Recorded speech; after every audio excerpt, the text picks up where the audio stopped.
เมยสุงค่ะเมื่อได้เป็นวันที่13เดือนธันวาคมที่7ปี2026ในตอนแรกข่าวสายมาขอมีข่าว2ตอนที่มาเปิ้นเผาค่ะออนตั้งเปิ้นได้ก็เฮาค่ะมาถ่อมด้วยข่าวโหในค่ะก้นซื้อก่อหนึ่งค่ะเขียนมีอันแปดกว่าย้อนนั่นสิเนี่ยยื้อโผไหมเมแลเมถึงดีเลยครับลงตั้งเจ็บในออกเมื่อวันที่12เดือนธันวาคมที่7ปี2026ในมีข่าวงาออกมาว่าภูมิพลพรตีโคงปฏิอุดมสุขและรับถึงลาดว่า มีผู้ชายคนหนึ่งถูกย่ายื้อถึงที่ปรู้เสียงสาใจที่แขวงดอกไม้เขตประเวศเมืองเกาะกรุงเทพเมื่อพวงกลางคำตีป่นมานั่นแหละค่ะอ้อเพราะว่าได้รับถึงรัดเหย้าเนี่ยก็เลยลงพื้นที่เสียกว่ากดทัดด้วยค่ะก้นก็อันเซียงกว่านั้นชื่อห้องว่านายรัตพงษ์อำนันต์กอฟิล์มอายุหลาย19ปีค่ะถูกย่ายื้อรู้สิงสาใจดอกเลอเซนั่นเนี่ยก็มีนางยิงก่อหนึ่งชื่อห้องว่านางสาวต้านอายุหลาย36ปี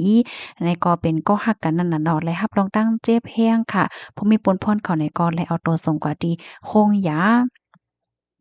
เลยตองเลยถามนางวราพรอายุไร42ปีเป็นแม่ของจ้ายก่ออันเซียงกว่านั้นใครเนว่าอ่อนตั้งตีเตเป็นได้ค่ะหมอกกลางค่ำ6โมงจึงเนี่ยว่าเมื่อพ่วงตีมานั่งในตึกอาบน้ำปันออกมาอยู่ตั้งในเฮิรนนั่นน่ะเนาะลูกจ้ายนั้นซ้ำไหนตึกกว่าหับก็หักมันเหี่ยวก็ปอกมาตีเฮิรนค่ะเนาะก็หับที่โรงการโรงงานเฮ็ดจังไหนก็บ่อยู่ไกลกันตั้งเฮิรนเขากาหือ เมื่อพ้องนั้นลูกจ้ายเนี่ยก็ไล่ถอยก้าเข้ามาที่ในเฮิรนเข้ามาจอมกันตั้งก็ฮักมันเฮ็ดให้นั่นน่ะเนาะมือพ่วงหนังนั้นน่ะทำมีนายกอล์ฟค่ะเป็นโผเก่าของนางสาวต้านไลฮอก้ามาเกอร์ตีนาเฮิรนเปิดพักโตมาแน่ลงมาเหอำลาดอีหังค่ะกำแน่ลูกจ้ายแม่ในหั้นนะก็เลยสิฟ้อนหาแม่ว่าติหึงในแม่มือ เลี้ยวในโพเก่าของก็หาคาได้มาอยู่ที่นั่นที่นี่เฮ็ดให้นั่นน่ะดอกก็ในมานั่งเนี่ยก็แนะนำให้ลูกจ้ายแน่นั่งไว้อยู่ที่ในกาอยู่ไว้ที่ในกานั่นน่ะนะอย่าไปพุงลงกาก็เพราะว่ากลุ่มลอดเพว่าสังว่าจังได๋เนี่ยค่ะกำนันข้าวยามสือมาหำป้อหึงสังเลยยินเสียงกองหลังขึ้นมาหมอก10กำจังเนี่ยกำในมานั่งเนี่ยก็เลยกวาดด้วยค่ะก็โฮบเท่าพันลูกจ้ายนั่นรู้เสียงสาใจว่าอยู่ที่ในกานางสาวตานั้นซ้ำถุงหญ้ายื้อเหมือนกันและรับรองตั้งเจ็บแฮงเฮ็ดจังไหนอ้อม ต้นตาลายกอล์ฟนั่นค่ะอ่อนนาในก็เป็นโผเก่าของนางสาวต้านค่ะเขาในก็ได้เลยว่าจั่งเหอะเป็นโพเมกันแฮวก็เมื่ออ่อนตั้งนั้นมั่นใจในได้เลยว่าจั่งเหอะเป็นก้นซึกนั่นขนาดเนาะอยู่ไว้ที่เจดอนลาดบุรีเฮ็ดเนี่ยกำในเขาในก็ไล่แพ้ดั้งกันดั้งฝ่ายนางยิ่งในก็หึงยาวค่ะกำแหน่ฝ่ายนางยิ่งไหนก็มาอบจอมลูกจ้ายมันนางค่ะ อำม่วนว่าลูกจ้ายในเดมาถูกยื้อเหี่ยวก็รู้สึงสะใจกว่าจึงไหนลูกจ้ายเนี่ยก็อายุจังหาเลย19ปีกะนานกุ้ยกะว่าซำเลยมารู้สึงกว่าจึงไหนในเป็นอันสิหลายเด้ยังอำไปและใจตื้อเพราะว่าจัดปานเฮ็ดให้นั่นน่ะเนาะกำนั้นแลแค่ผู้มีปุญพรเขานั้นติงยับก้มโตโกนอันเฮ็ดนั้นมาปันตดต่ำกว่าให้ไว้ดีสุดน่ะค่ะเมื่อคำว่าในเกร่งเก่าข้าวยามสืบมาหมอก8โมงน่ะค่ะ อันก้นซึกก็อันเฮ็ดนั่นก็เลยกว่าที่โฮงปลิงบ้านโป่งค่ะกว่ามอบโตปานเฮ็ดไหนค่ะอ้อกำในภูมิพลพรเขาเลยต้องเลยถามเหี่ยก็มั่นใจในก็ลาดว่าเป็นก้นเฮ็ดแต่ย้อนก็เพราะว่าแขนเมว่ะเป็นซำว่าเดแปดกันกว่าข้าวตั้งหึง2ปีก็ยาว เมื่อว่าหันฝางหังเหมือนจังหนังว่าเมฆกว่าจ้อมโพใจต่างก็ต่างก้นว่าสังว่าเฮ็ดจั่งใดแน่มันจึกใจนั่นขนาดเนาะกำนั้นแลจังไรกว่าหาแฮวก็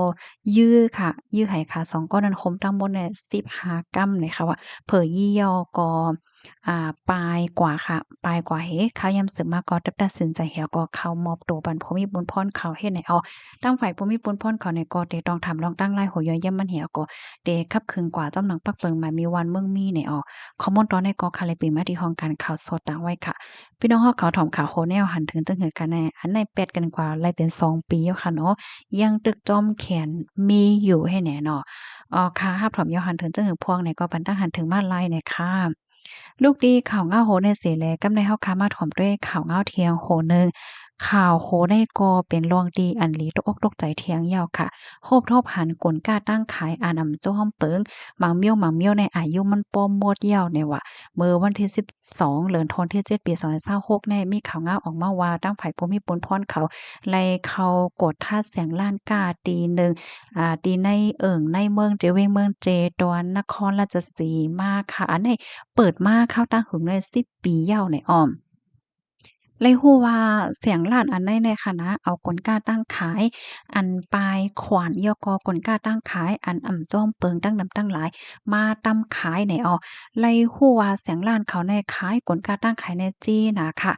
บ่ได้เป็นขายย่อยขายส่งว่าซังว่าเฮ็ดจังเนี้ยขายตั้ง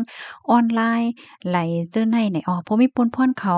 กดทัดในโฮบโทพันกลกล้าตั้งขายอันใส่แอบว่ากิริยาเข้าภาคกว่าเข้าม่วนว่า เคิงนำเมาว่ายอกลกาตั้งขายต่างเจอต่างเปิงแทงโคมยอกอ15,000เฮงอันค่ะนับส่วนเป็นเงินแต่กอในเตต้องอยู่มอก3,500,000วาทเจอในนะคะเลอเซนั่นก็ฮบทบหันกลกาตั้งขายอันเข้ามาเลยดีพันล้านค่ะเนาะมีอยยอกอทัดหันป้ากลกาตั้งขายอันอายุอาซักมันหมดเหี่ยวเฮ็ดจังไหนก็มีเนี่ยค่ะตั้งฝ่ายภูมิปนพรเขาไหนก็ไล่ห่างเฮียนตั้งฝ่ายภูมิปนพรเขาเนี่ยก็โฮบทบหันกลกาตั้งขายดีอันเจ้ามันในห้างเฮียนดีเดส่งปันลูกกาหลายๆดีปัดปื้นโตเมืองเฮ็ดจังไหนคะนะเลื่อนสุดก็ภูมิปนพรเขานั้นยืดเอาข้อของไว้ตั้งเสียงตั้งโมเทเดต้องถามลองตั้งไล่โหยยมันเหี่ยวก็เดคับครึ่งกว่าจำหนังปักเปิงหมายมีวานเมืองมีเนี่ยค่ะและฝากฟ้างเตือนถึงปันปอกาแม่ขายคะเนาะว่าเฮ็ดนาการต่างงานกะขายก็ให้ไลซื้ออยู่ต่อก้น ซื้อมันเสกำอย่าไปหันปนส่วนตัวอย่าไปหันปนไหลน้ำแมดน้ำต้อนมันเหี่ยวก่อถึงตีไว้เมามางต่อลองลอดเพของก้นวันก้นเมืองเนี่ยค่ะสืบในกว่าภูมิพลพ่นเขากอเตเตอร์ปักตากว่าเที่ยงในค่ะข้อมูลตอนในกอคาเลยปอิงมาที่ห้องการข่าวสดต่างไว้เนี่ยเนาะพี่น้องเฮาข่าวถ่อมข่าวโหนให้หันถึงจะหือพองข้าวใส่หมอหอมหาเนาะไหนค่ะก็ตกอกตกใจได้เลยค่ะนะตอนหนังอันนี้เป็นเสียงล้านอันใหญ่เลยค่ะเนาะ ขายหลายเจอหลายเมี่ยวเยก็เปิดมาข้าวตั้งถึงเป็น10ปีเลยค่ะเนาะก็ยังมีจึงไหนในขณะพี่น้องเฮาเนาะเมื่อเลียวได้แต่ก็ในร่องรอดเพอันว่านั้นมันอยู่ที่ไรตั้งไรล้าเนี่ยมาเจอได้ก็ว่าโอ้เพราะว่ามีหลินกันเนาะมีปืนตีพกพกกินผ้าเยอะนั่งเขียวถ้าได้รอดเพเด้อเสเปิ้นสุดยาวเฮ็ดจังแหน่เนาะบางป้องบางไลกว่าซื้อกวนกล้าตั้งขายกายใหญ่คันลงเนาะ ส่ำกว่าซื้อแม่นย่าอันอ่ำจ้อมเปิง5ว่าอันอายุโมด5อันใส่ซานน้ำโป้น5ในหดตึกกับไปอยู่ดีแค่ว่าเจ้าในเนี่ยค่ะเนาะบางก้อนน่ะพี่น้องค่ะจ่องยามเย็นก่อมหัวค่ะพี่น้องค่ะมาเจอว่าปานมือกูปอกแหน่ค่ะเนาะมือกูปอกแน่แหน บ่ได้แก่ค่ะเนาะเปิ้นก็อายุใหญ่อายุยืนยาวเกี่ยวกับตั้งเป็นก่อมบ่ฮู้จักเนี่ยมันก็เป็นภาคีนางเขียวในสวนในเฮิงเนาะก้อยกากวนเฮาปั่นมื้อเหลียวในเฮาก็กินตั้งกินหลากๆหลายๆให้แหน่เนาะเรียกได้ว่ากรรมดี5กรรมให้ควบคู่เลยค่ะเนาะเพราะว่ากินยาอันอ่ำจ้อมเปิงอันอายุโมดอันเปิ้นใส่สารนำเลยก็โลยมันก็เตื้อคึกเครื่องอังกาดต่อเคียงทางในนั่นขนาดไหนกำลังในฟ้าสติกันทางไผมันค่ะเนาะยินจบบ่ก็ที่รับถอมปันแห้งค่ะเหมือนสงค่ะ